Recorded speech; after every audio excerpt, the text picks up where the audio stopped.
Pandas are adorable. Anybody who disagreed with that statement is probably not somebody worth talking to.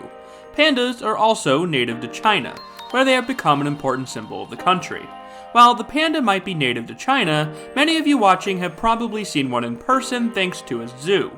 Although it's not the zoo that owns the panda, it's China.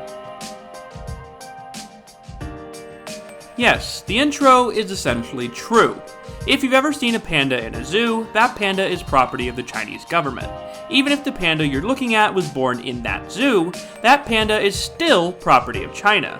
This is because of something called Panda Diplomacy.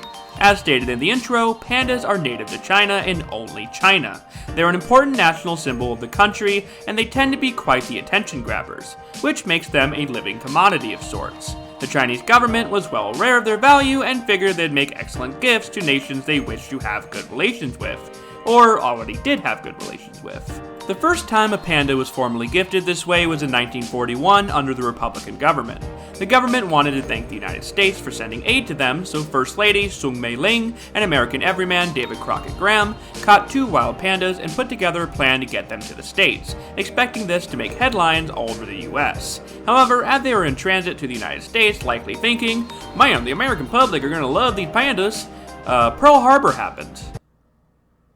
Yeah. The pandas made it safely there, and while they weren't the first brought over to the US, other people just paid for them, this was the first instance of panda diplomacy, and oh boy, would it be used again. When the Communist Party took over China, panda diplomacy really began to take off. Between 1957 and 1983, there would be 24 pandas shipped out to countries such as North Korea, the Soviet Union, the UK, and once again, the United States. Yeah, we got a lot of pandas. This period really saw the panda gifting become an established diplomatic strategy.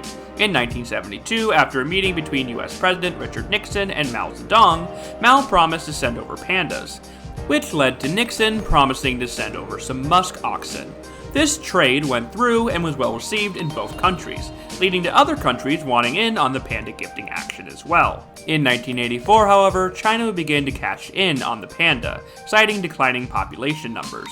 Instead of being gifted, pandas would now be leased. The price and lease length would evolve over time, but today the standard lease is typically 10 years for the price of $1 million USD, with a fun little caveat. All cubs born during that period will also be property of China, which is why today, every panda around the world is owned by China. Well, almost. There are 2 pandas living in Mexico City's Chapultepec Zoo named Sin and Xuan that are the offspring of pandas gifted to the zoo in the 1970s. Due to them being born pre-lease policy, China doesn't own them.